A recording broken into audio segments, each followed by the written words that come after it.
Welcome to Write Now Workshop Podcast, where you can write a book and change the world. I'm your host, Kitty Bucholtz, and this is episode 270, Fantasy and Role-Playing Games, an interview with James R Hannibal, coming to you on Thursday, October 28th, 2021. Welcome to season 4 of 2021. As you know, if you've been listening to the show this year, I have decided to do seasons starting in 2021. So for every quarter of which has 3 months and 13 weeks in it, I'll have 10 episodes. So there'll be 3 weeks off in between. So we have just come back from a 3-week break, and we are on the first of 10 episodes in a row that'll take us all the way through December. And I have been so excited waiting to share this episode with you, partially because we needed to wait for the book to be released so that we could say the book's out. But James has done the most interesting thing. He acquired the rights to an old role-playing game that he used to play when he was in high school, and he is re-releasing the game with a new name. He's doing a few new things with it, and he is writing a series of novels that go along with the game that kind of are following the way that the game works. It's really interesting. And if you're at all interested in fantasy writing, role-playing games, or the idea of maybe buying a role-playing game and then writing the novels that could go along with it, you are going to love this interview. It is super interesting. James has always been, since I've been talking to him, he has been on the show before and is a full-time novelist. And now he's kind of expanding and doing novels and re-releasing this game with a new name. I'm going to let him talk to you about it, but I just wanted you to know this is super interesting from a business standpoint, from a how many assets do you have in your business? In what ways can you expand your business to have more assets, not just novels? There are a lot of things that you can do that maybe you just hadn't really thought of yet, or you just needed a little push to say, you know what, I am going to do this other thing that I'm really good at it. I love it. And it'll be like an additional source of income.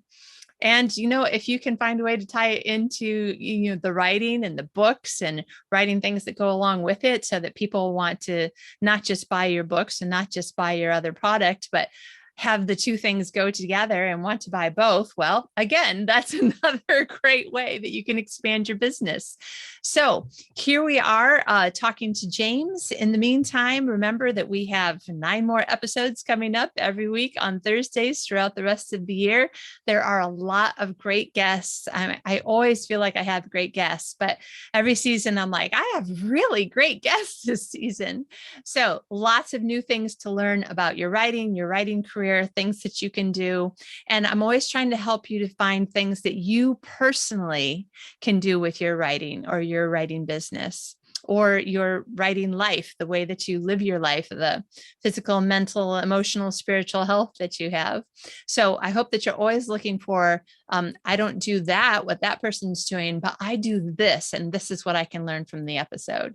That's what I want to give to you in every episode. And I know that my guests have been totally on board with that. They want to give you information that will spark ideas in you so that you can create your business your way. So happy writing, and let's talk to James. Today's guest is James R Hannibal. As a former fighter pilot, stealth pilot, and tactical deception officer, James R Hannibal is no stranger to secrets and adventure. He is the award-winning author of thrillers, mysteries, and fantasies for adults and children, and he is the developer of Lightraider Academy games. As a pastor's kid in Colorado Springs, he guinea pigged every youth discipleship program of the 1980s, but the one that engaged him and shaped him most as a Christ follower and kingdom warrior was DragonRaid by Dick Wolf, the genesis of the Lightraider world. Welcome, James. Thank you. It's good to be here.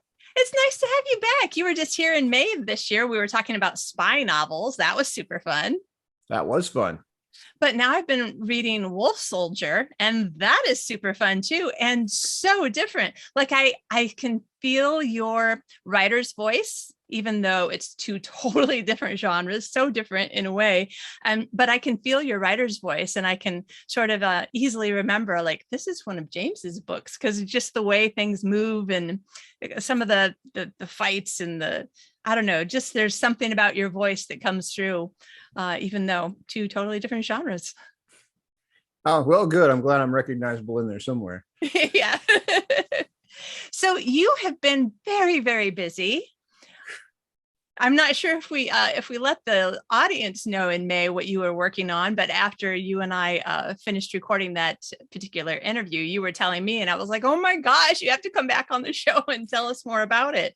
So for the sake of listeners, let's just kind of wrap up this whole thing in a very big box with a big bow on it: collaborative writing. Inside this big box, there's going to be a lot of smaller boxes that we'll be talking about. But why don't you kind of give us an idea of where we started and kind of lead us into this conversation on collaborative writing here. Okay, so the big box is role-playing games. So and the utility and the impact that role-playing games can have, and that was for me as a teenager, DragonRaid, which is the red box behind me, and for me that was the most effective Bible study system that I experienced. And so when I grew up, I went looking for it, and what the end result of this is. What I should say is when we say role playing, that's collaborative storytelling. You're sitting around a table with others, creating an adventure, creating a story together, playing your characters. And there's lots of different methods that we do that. We talked about before the show, different formats and systems. For me, it was DragonRaid. And so when I grew older, I sought out a box. I began writing stories for it. That connected me with the original creator, Dick Wolf. And before he passed, Dick asked me to take the system over and carry it forward to a new generation. And so one of the things that we did in that was to novelize the game world. So not only do we have the game world, and we have some other new games that are coming up in the system, everything works together in the LightRaiders realm, but Wolf Soldier, which comes out at the end of October, is part of that world. It is a novelization of that game world where you see the characters experience all the cool things, the creatures, and just the system. It was also fun as a game fan to take that traditional role-playing game sort of party, a group of adventurers, and bring them to life in novel form. Yeah. I have been reading your book every night for a couple of weeks now. And sometimes I wake up in the middle of the night and I'm like, oh, I'll read James's book. So I just got to the point at like 3:00 this morning where the adventurers have been told by their mentors that they're going to go off and do an adventure on their own. And I remember like feeling that same feeling the first or second time that I played a D&D game with my husband. We're like, on our own, but I don't have any idea what I'm doing. So it was like being a new player with a first level character, but in this novel where I'm watching them going, yeah, I know why you're really nervous. It felt like really exciting, kind of made my heart race a little bit, which probably did not help me to fall asleep. I didn't fall asleep for like 2 hours. Sure. But that's how we feel, right? I mean, isn't that how we feel even for us in the DragonRaid world is obviously centered on Christians. But that's how we feel as Christians when we're going out to do the work we've been given. We're not ready for this. Yeah. Are we fully trained for this? I'm not prepared for this, Lord. And so that's these cadets in LightRaider Academy are certainly not prepared. And nobody in the generation before them, nobody in their generation has done this because it's been shut down for 2 solid generations by the Assembly. No striking out into Tenelithar, into the Dragonland. On rescue missions. And so these are the first of their generation, and none of their parents did it. And so can you imagine the feeling of what are we going to do? How are we going to make can we really do this? Yeah. Yeah. And I love that there was so much, sometimes the trouble for me and lots of people that I know who are Christian writers or just altogether nice people who like nice people to get along. The hardest part sometimes is coming up with conflict, like believable conflict that you're willing to write about. And one of the things that I loved about this is that there's this great kind of outside believable conflict, which is wonderful. But even within the 5 adventures, and I don't know if you call them adventures, that's what I am used to. Absolutely. Yeah. Okay. So, but even within the 5 adventures, they're the twins who are not mirror images of each other at all. Yeah. And then so I don't want to give too much away, but like there's one guy that you think because of what he does for a living. I mean, they're young, but the way he was raised, you assume he's going to be this kind of a character. And then every once in a while, he just surprises you and he's this kind of person also. And I'm like, oh, I like this. This is really interesting. He surprised me too with that one. Yeah, I just talked about that in another interview. They're like, well, which character surprised you? And that was Dag. I mean, like, where did this come from? Okay. So it's fun when your characters jump off the page for you and start doing things you never expected. And you're going, all right, go ahead. Yeah. Yeah. Okay. So give us a kind of an overview, or we'll just take each piece. So you bought the rights to the game and now you're re-releasing the game. Is that right? So that's correct. So in 2018, the creator of the game, what had happened was I had found an old box set and I had begun writing stories for my kids and doing adventures with my kids and some others. And I had created these stories and I sent them to the person who got me the box set. And at the time, I had done it all under, I don't think it's too much of a secret that I write under a pseudonym. The military made me write under a pseudonym when I first started writing, and I've kept that. And so I was doing it under my real name. I was just communicating with these guys as who I am. And they sent me back a thing, you're not a bad writer. And I'm like, well, thanks. I do it for a living. I appreciate that. So they put me in touch with the original creator of the game, and he had been diagnosed with multiple forms of cancer and had been given 6 months to live. Wow. And 2.5 years later, he was still going pretty strong. But we began talking about it. And so I purchased the rights for the intellectual property for the world from him. And one of the things that he asked when we passed the torch, the original game was called DragonRaid. And there's another podcast. We can go deep into the kerfuffle that happened around DragonRaid in the mid 80s. It was a con man, a televangelist that used it as a distraction, used a campaign against DragonRaid as a distraction from the terrible things that he was doing. And just before he was found out, he managed to put DragonRaid in the ground. And even after he was proven to be a liar and a horrible person, DragonRaid did not survive. And one of the things that Dick wanted to change about it that had brought some of that towards him was you're raiding into the Dragonlands. And so DragonRaid makes sense, but it puts top billing on the box to the creature that is evil in the game. Right. And so the dragons represent sort of fallen angels in the allegory of the world. And so what Dick wanted to do, the LightRaiders at Lightraider Academy are the knights, the Lightraider Order that strikes out into the Dragonlands to rescue the oppressed. That's what he wanted to focus on. And so we want, we are rebranding and have rebranded as LightRaiders. That's another thing that was important to Dick Wolf was Christians working together in Christ. And so it's not just a LightRaider, it's LightRaiders plural, working together to rescue the lost. And so that's why we changed the name to LightRaiders. Yeah. It's interesting. It was definitely something that I noticed while reading the book that there are several times where it's all or nothing. If somebody's going to get punished, everybody has the punishment, or if somebody's going to go through only when everybody gets to go through. And I thought, I love, because I can see the parallel between that and, the Christian life that we're trying to live, doing things together and working together. And that sort of thing. But I also remember thinking, this is just like the Marine Corps when I was in the Marine Corps. If somebody got in trouble, we all got in trouble. That's where I drew from. So, my military training really married up with Dick Wolf's Christians Together in Christ concept. And so that we live together, we live as a team, die as a team. That's how we wanted to present it for LightRaiders, and I'm glad that came through. So I really did draw when I put them in the academy situation with Master Quentin and everything else. I'm glad that came through of the you would live together, die together sort of policy there. Yeah, I really loved it.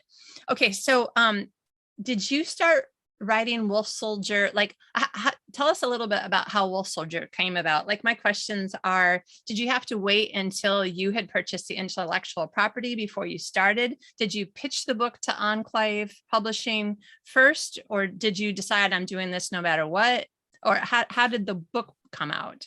Well, that's really interesting because they had actually asked me to begin novelizing the world before Dick passed the intellectual property to me.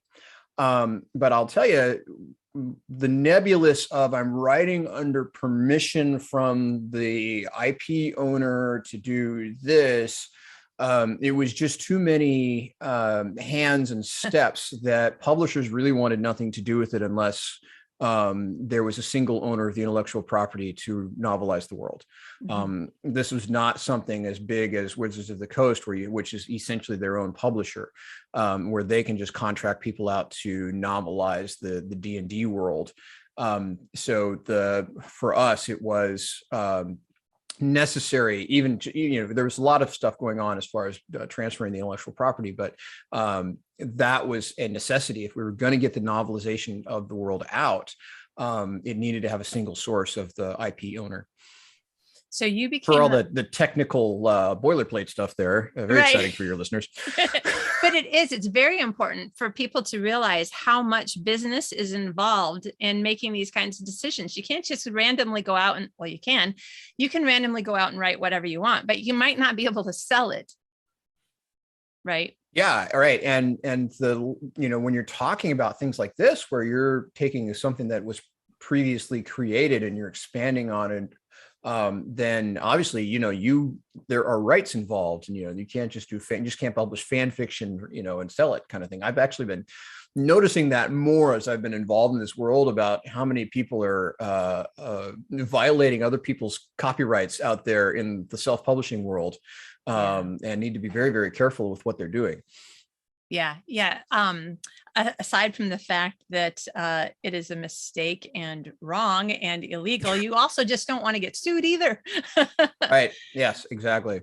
Okay. So Dick Wolf lived long enough to read the book and write the foreword. Am I understanding that right? Yeah. He read the book, loved it. And so that's a big important thing for us and for the fans, because DragonRaid in the 80s touched about 100,000 lives in my generation. Wow. So there are a lot of folks who remember DragonRaid is the most well-known name in as far as Christian role-playing games.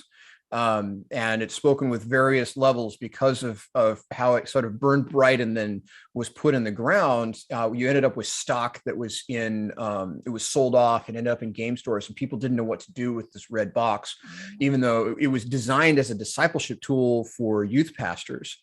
And people began trying to use it as a proselytizing tool, or just the Christian version of D&D, which is not what it was meant to be.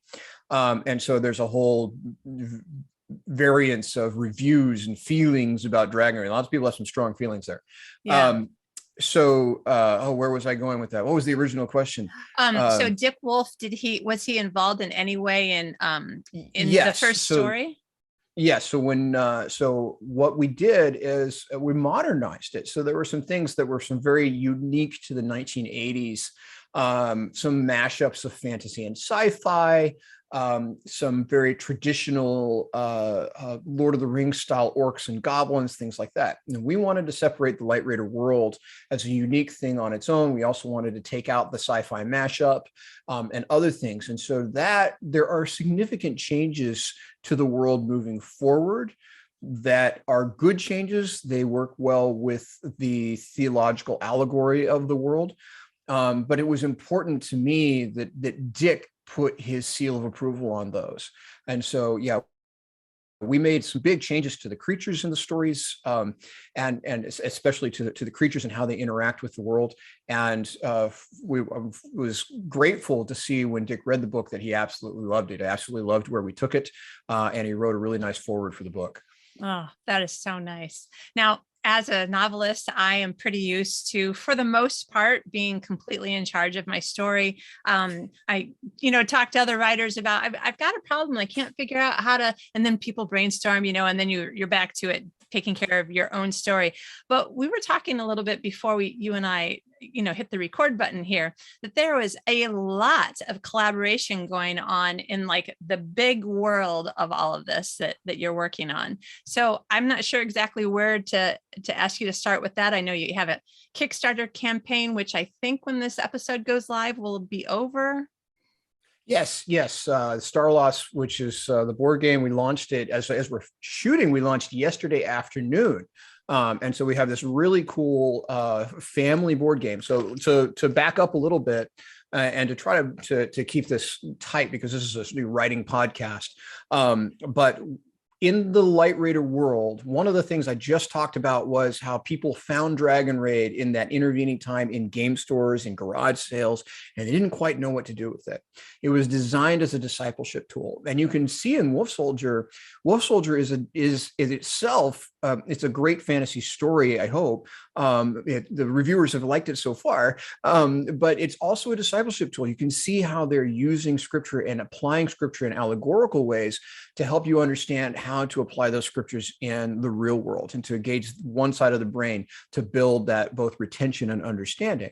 So the core of the Lightraider world is those discipleship tools. And we launched the first thing we did in the new version. We have the Lightraider Adventure Bible Study, which is essentially DragonRaid 2.0, coming out early next year.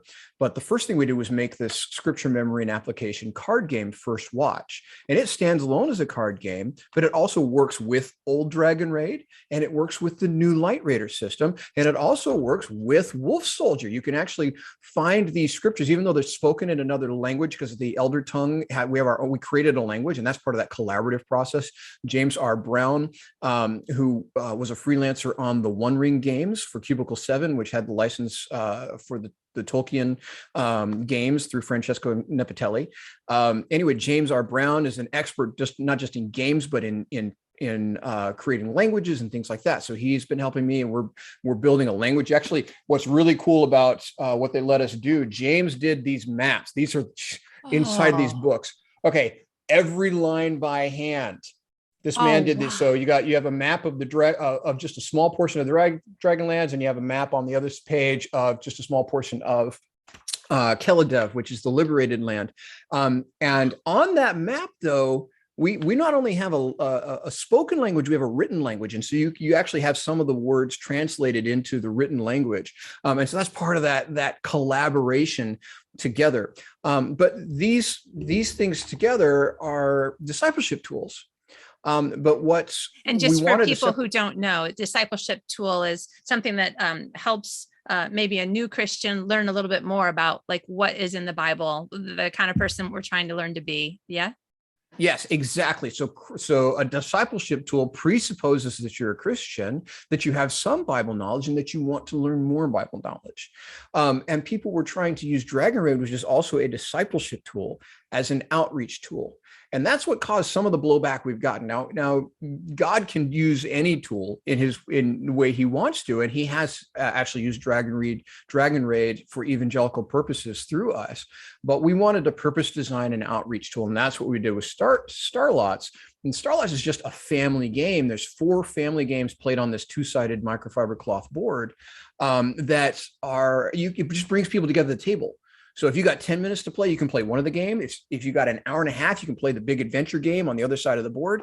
But it's people coming together at the table, and there's little pieces of the game, like you're rescuing a lost soul, you're seeking the scroll, little pieces that might open as create conversation openers. But you have these little snippets of adventures. So we wanted to separate that out as to this family time / outreach tool versus the discipleship tools, but it all does work together in the same world. Yeah. And you are involved in the writing of all of these projects, but you're not the only writer. So how many other people do you think have helped create the story? Like when we're talking about collaborative storytelling on a small scale, it's everybody sitting around a game and creating the game as you decide who's going to do what. But collaborative storytelling in this larger context is all of you coming together to create these great products to sell. Well, yes, absolutely. But also just in rebuilding and modernizing the world, you have two men, Joe Revesz and Rich Sazov, who worked as stewards of the game for years. And they had a lot of great ideas that we've incorporated into the new world. For instance, Rich gets total credit for the Rescuer. Originally, the Christ figure in the stories was the Overlord of many names. One, it was a mouthful, and we kind of allude to it in Wolf Soldier as this sort of transitional book. But we wanted a shorter name. We wanted a name that doesn't have some of the overtones of Overlord. And so Rich came up with the Rescuer, and we all kind of together came up with the idea of the dark creatures not being traditional orcs and goblins, but being corruptions of creation. So any troll in the book is a corruption of something in nature. So a tree troll is an animated tree creature that's been corrupted and rotted and animated by the dragons, and you have these roots that are like tentacles and things like that. A goblin, a cave goblin, its flesh is formed of mushroom type material, fungal material formed over brittle knit bone. And so we have these, we wanted to take what was this sci-fi mashup where these creatures came from different planets and change it into these creatures are corruptions of creation. They're soulless corruptions of creation because they represent different forms of sin and the challenges we face as Christians. So that was a group effort. And then, James and I are working on the language together, and James is a master and genius of game rules.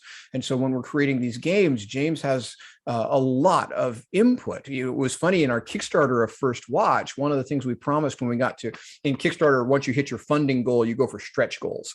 One of the things we promised was a new set of rules that you could use dice with the card deck. And James created the backers met the funding goal. And so James created these new set of rules, and I got the rules like last week, and I called James and I was like, that's not fair. Your rules are better than my rules. So people are going to play this game, and they're going to play more with the alternate rules that James created than the original rules that I created for the card deck. But that's great. It's fantastic that God has placed these folks with me together. You have John Carroll. This game comes originally out of in the 80s. They had all these dice left over when the game was put under, and they tried to create a little mini board game in similar fashion. And one of the games was this game where you're just constantly rolling combos with the 5 dice and trying to, and it takes a long time. And I was like, I don't see how we can take this into a family game that people are really going to enjoy. It's very niche. And John Carroll, who's our director of communications, said, no, we can make this work, because I can see where he saw the engagement. He saw the fun. And so then together we began to build that up. And then he said, oh, we need something more. And Joe Revesz said, you're calling it Lightraider Adventure. There needs to be adventure. And so then we came up with the adventure cards. So when you move, you get a little snippet of adventure. Goblins attack you. A whirlpool opens up before you, dropped into a portal, splitting up your team, things like that. So nice. Anyway, you all these little things now happen on the board. What was originally just rolling the dice and getting combos over and over. But without these folks and their ideas and putting things together, none of this would have happened. And that's, that collaboration together of how we bring adventure out. Yeah. Okay. So you're the IP owner, and you're essentially the project manager of all of these pieces. So have you personally been the one who was hiring people to do different bits and pieces? I know that the book is published by a traditional publisher, not self-published. So how does the publisher fit in? Like who's kind of, I don't want to say running the show with the books, but like, did you say, this is what I want to do, and they said, that sounds good to us? Or did you kind of have to pitch it like you would pitch any other book? We pitched it like any other book. Okay. And so, yeah, so Wolf Soldier, again, and Wolf Soldier, I wrote Wolf Soldier, but there was input. So like the language, and also ticks and watches, the way that time is measured in the story is the way that James R. Brown came up with measurement of time. The new LightRaider adventure is very map based, and you have a certain amount of time, a certain number of ticks to accomplish the mission on the map, to proceed to the next adventure. And so we incorporated those ticks and watches, so the ticks of the day and the watches of the night, into the stories to make everything marry up. And so again, yeah, we're building this world together. But as the primary writer and the IP owner, I pitched the story to Enclave, just the way you would pitch any other project. And we were very blessed that Enclave picked it up, and also how willing they have been to not only promote the book, but also promote the games.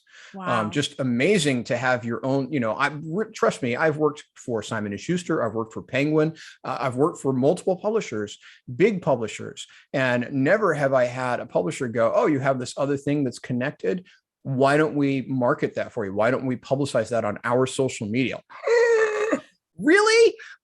So it's a huge blessing to be working with Enclave, and how incredible they have been in helping us to get this story out there. Wow.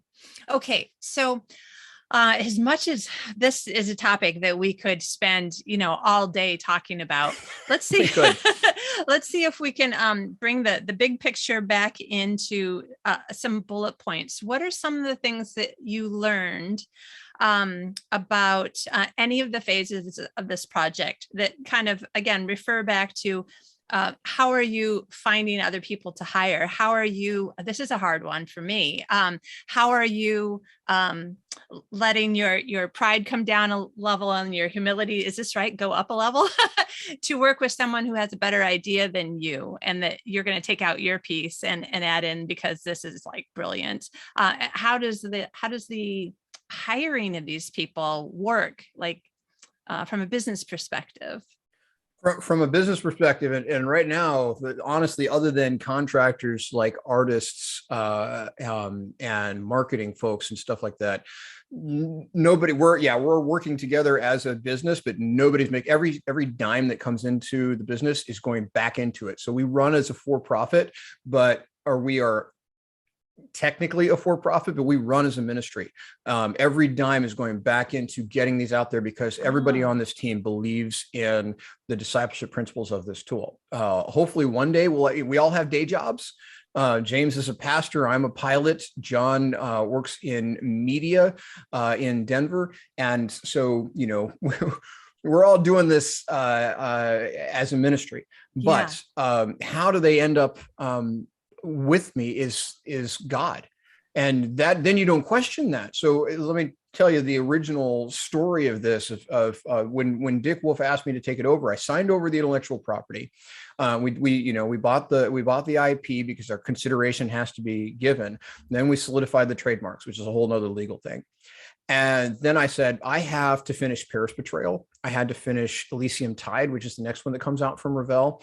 And so I'm going to set this down for a while, and then we'll come back to it. And God said no. So I told my wife, I'm setting this down. She was like, good. And then I get an email that says, hi, I'm an artist. God told me to contact you and ask how I can help with LightRaiders. And I'm Seriously? going, yeah, seriously. But this is the thing, like I said, this is kind of sort of a cult classic. So the minute you put up a website, people are going to call, and I'm going, okay. And then you read the guy's bio and he's like, yeah, you might recognize some of my work from Cloudy with a Chance of Meatballs, Little Mermaid. And that was Jason Lethko, who became an advisor on the artwork for this. He wasn't able to do it himself because he had too many projects from Disney, but he did actually give us some really good advice and consultation. And then you had another one, get another one. And it says, God told me to contact you and ask how I can help with LightRaiders. You got to be kidding me. Who's this guy? Well, this is a COO at a major corporation that provides IT for Major League Baseball and giving us business. He's constantly giving us business advice. And then you have James, who, happens to be, someone who worked on the One Ring games for these are the Tolkien games. I mean, this is continuing the adventures of the hobbits in the approved Tolkien games through the license that Francesco Napatelli owns. So, when God sends you those kind of people, you don't ask questions, you just go. Yeah. Okay, now I better understand why you were just like, okay, I'm just gonna keep going then. Yeah, I'm hanging on by the tail of the jet here. I really am, especially this summer with the increase in air. I'm an on-call airline pilot. Normally, I fly a couple times a month. Right now, I'm flying. I just got home and I have a few days off to write and stuff. But for the last week, I was home 18 hours. Oh my goodness. And I was covering everything from Belize to Montana to DC to Orange County. So yeah, the summer's been a bit of a killer with we appreciate the uptick in traffic. But as the on-call guy, I'm normally I sit at home and write and wait for the phone to ring, and it rings a couple times a month. Now it's ringing off the hook. Yeah. All right. So we haven't practiced this question, so we'll let this be one of the things where God can just direct the conversation. What are some of the things that just come to mind right now having to do with time management, writing, project management, people management, whatever comes to mind that you're like, these are things that I learned that are things that I want to share with other writers, in case you're going to be working on a big project like this or something else that's smaller, but also collaborative or. So I'm blessed, and she also apologizes because we did actually mess up the time for the interview here this morning because we've both been overwhelmed. But I have my wife Cindy. So when all this started to snowball, my wife came to me and she said, "There's got to be something different that you can do." And she has Joseph level administrative skills like in Egypt. And in the past, I've asked her to use those administrative skills almost as an employee or an assistant. And that doesn't really work great. That's not a really good marriage contract there. But what I needed to do, because I was trying to be both soldier and general at the same time. And when all of this started going and I'm hanging on by the tail of the jet, what I had to do was finally give up control and put her in the driver's seat. And so she's the general and I'm the soldier now. And that makes life a lot easier because she's really good at putting together a schedule and giving me tasks to accomplish and things like that so that I can catch up for that time management. And so not every writer has somebody in their life who can do that for them. And so I can't make really great recommendations. I was never great at it to begin with. And so fortunately I have somebody who is great at it, who can take over for me. But the hard part was letting go I'm a former lieutenant colonel. I used to being in charge of teams. And instead I had to become the grunt, who's just doing the creative work, and let her be in charge. Well, that's a great tip though. I mean, so the tip could be look around, see if there is someone, and then how can you work things out so that both of you feel like this is actually a good use of both of our best skills. But the secondary tip might also be like, if you're married or have a life partner, protect that relationship. Don't let that become subservient to the business. Sure. Absolutely. All right. That's a great tip. What else comes to mind? I mean, you've had a lot of learning experiences, no doubt. Well, I mean, you have to give up on some things. You have to be willing to, if you want to both have time for your kids and your wife and get the work done. People talk about, oh, I've been watching this great show. I've been doing, don't even know what's on right now. Don't have time. Things take priority. And so my wife and I have one show that we watch at a time before bed each night. We watch probably 45 minutes before we pass out, and that's it. And right now we're watching a really old show, so we don't even know what's new. There's so much junk out there right now, but you have to give up on certain things, actually a lot of free time things in order to get the job done. One of the things I did sort of give up non-intentionally that I need to get back on top of, and we were back on top of it this morning and this week, was your exercise. So I did get out of shape here trying to keep up, and that's not a healthy thing, especially in the current environment. You want to keep your body ready to combat whatever the world throws at us next. Yeah. And so I don't recommend letting the workout or the exercise or whatever, the walks, whatever you do, fall by the wayside. I have to say that's one of the hardest things for me. I have so many times in the last year and a half written down all of my, must do's, really need to do. And it would be great if I got this done list. And even on the must do list, we've already run out of week, before I've run out of list. And I am having the hardest time. I'm like, have I always had this personality? But it is so difficult for me to say, I'm not going to do this because this other thing is more important. I'm like, there must be a way. But then what ended up happening to me was that I forced myself to keep trying to find a way. And then I made myself sick with this terrible burnout that affected my body and my mind. And I couldn't think and I wasn't getting anything done. I'm like, okay, that is a lesson. But it's still hard for me, coming back out of the burnout to figure out how am I going to just make myself say it's okay and let go of things that I really want to do because there isn't time to do all of them. That's a hard one. Yep, absolutely. And how about the writing? Have you had any things that had to change or give or move to a different way of doing it in order to get the writing done on time for either the game stuff or the book or the next book? Not really. I mean, I've been doing this for a decade, a little more than a decade. And so I think my writing groove or whatever you want to call it really hasn't changed. I plot heavily. I write outlines. And when we say outline, an outline is a short story version of your book. So I write a short story version of the book so that I know where the path is, and then I can explore other angles, like a character that surprises you with things that they're into. And so, yeah, my writing really hasn't changed in this process. It's just become more intense, fitting it in every place possible. Yeah. You know what though? So looking at this from the outside, I would say that what it seems like your tip is that similar to the exercise, like start a practice now so that when life throws something at you, like this has been an amazing, this has been a positive in your life, all these wonderful things that have been happening with the games and the cards. And, but it's also been pushing you to your limit. So just like with exercise, if we're, kind of in shape, then when something pushes us to our limits, we actually have a little bit more limit to give. Right. And that's goes back to, you have the military experience to understand. It goes back to the way we train and get procedures down and repetitive training and how and patterns and muscle memory and all those things. So your writing pattern, how you sit down and do it.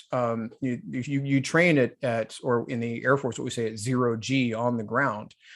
So that when you're flying or when the world is coming at you at 300 knots, then you're able to accomplish those same things. And so the same thing with the writing, build your patterns, build your muscle memory, build your routine now so that when the world's coming at you at 300 knots, you're ready for it. Yeah, I love it. And look what you've been ready to do. I mean, you must sometimes just kind of look up and just be like, how did this happen? Like, it's a lot and it's very cool. Oh, well, thank you. Yeah, no, we're very excited. And I feel hugely blessed. This thing was a huge part of my life from the time that I was a teenager. And so now to be the developer and carrying it forward is a huge blessing. In fact, we are actually going to have in March, if you're in the South Carolina, North Carolina area or thereabouts, there will be the Illuminate Retreat at Blue Ridge Mountains Ridgecrest Bible Conference Center. LightRaiders is the focus. So James and I and John, we will be there. We will be speaking. We will be doing some LightRaider adventures. So all that stuff, coming, like, where did that come from? A major conference center saying, "Hey, we want to do LightRaiders." Okay. Yeah. So. Wow, that's so exciting. Okay, so that's March of 2022. Correct. Okay, good. So I'm guessing it's youth. So that's for youth groups. For youth so groups, if you're a youth pastor and you're listening, get your kids over there. All right. So people who are listening on the day this comes out, the book Wolf Soldier has just been released 2 days ago. Congratulations.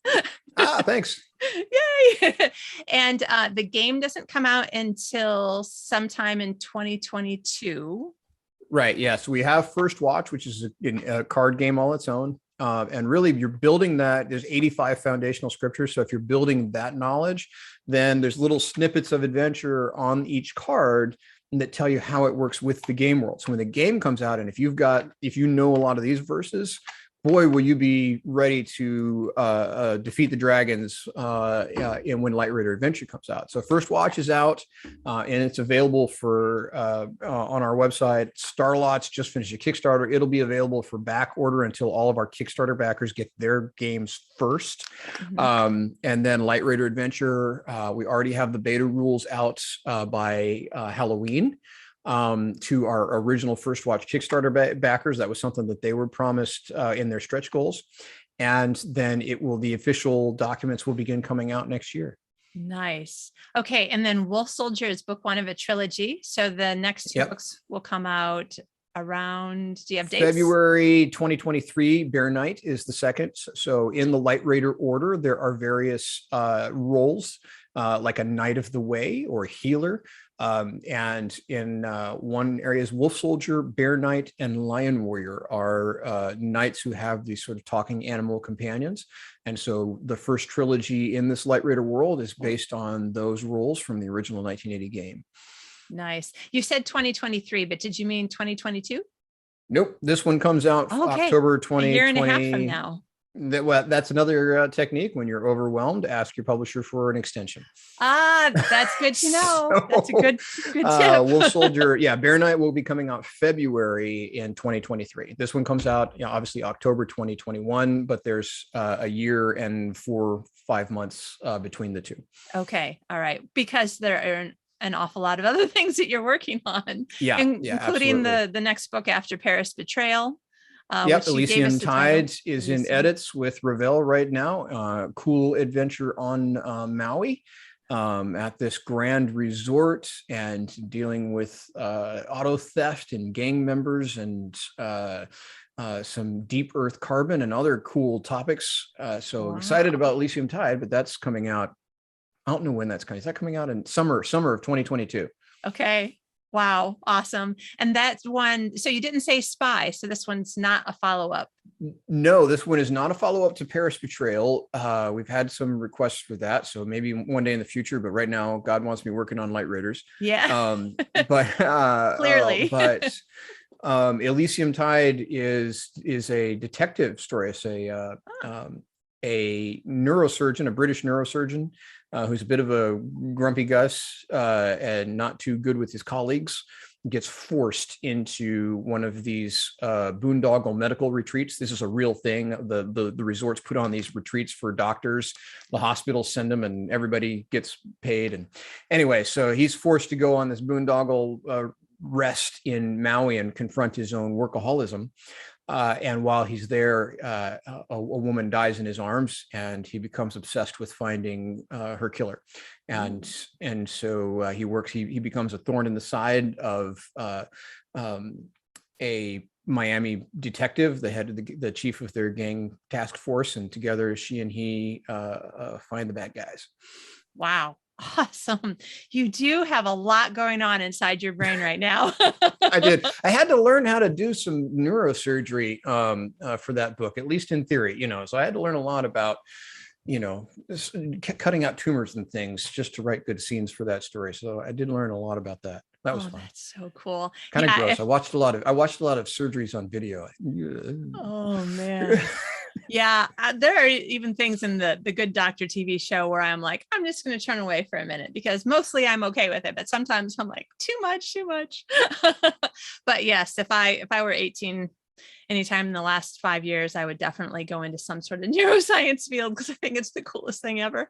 A lot of really interesting stuff about the brain I've learned in the last year. No doubt. Okay, so if people are interested in any of these things, you have a couple of different websites. Also, I would say that it being October 2021 right now, that people could just Google your name and or Google LightRaiders, and also listen to other podcast interviews where you're talking about more and different aspects. Maybe some of them are, yeah. If they want to go back into the deep history of DragonRaid and what happened back in the 80s, Lorehaven did an hour plus on that topic for their Fantastical Truths podcast. And if they want to find me, they can Google me. They'll find my Facebook page, my Instagram, but they can also Google LightRaiders. And so we have the jamesrhannibal.com webpage, and then we have lightraiders.com, which Him First Media has just completely redone. And so finally have real professionals instead of this amateur doing the website, and it looks so much better. So much better. It actually makes sense, and you know what's happening. So it's very good. You don't end up on all these 404 pages. Yeah. Got that going. Excellent. Excellent. So pretty much 2 websites. You can find any of the things that is a James R Hannibal creative project. Yeah, absolutely. Excellent. Perfect. James, this has been so interesting and fun. I love how we kind of like went from the ginormous big picture and brought it down to smaller pieces. I think this is going to be helpful for anybody who's thinking about doing any kind of collaborative writing project, either in book form or like very exciting, all the things that you can do with games, Kickstarter. So hopefully people are thinking, oh, maybe that idea that I had isn't as impossible as I once thought. Absolutely. And I'll tell you what, when we talk about collaborative storytelling and thinking on your feet, 2 important things we talked about when the world comes at you at 300 knots. There's no better way to train for that than sitting around a table with friends and playing a role-playing style game. That is true collaborative storytelling, building an adventure together right off the cuff. And yeah, it puts you on the spot a little bit, but it's fun. You laugh a lot, and you really develop your storytelling skills. Wonderful. Oh my gosh. Well, I'm getting ready to do a little bit of role playing in a couple hours tonight with my husband and his friends. So I think that my brain is going to start spinning even more. I want to tell you what my character is going to be, but it's a secret. The other characters don't know. So I'll tell you after we stop. Thank you so much for your time. I really appreciate it. Oh, thank you for having me on. It's been so much fun.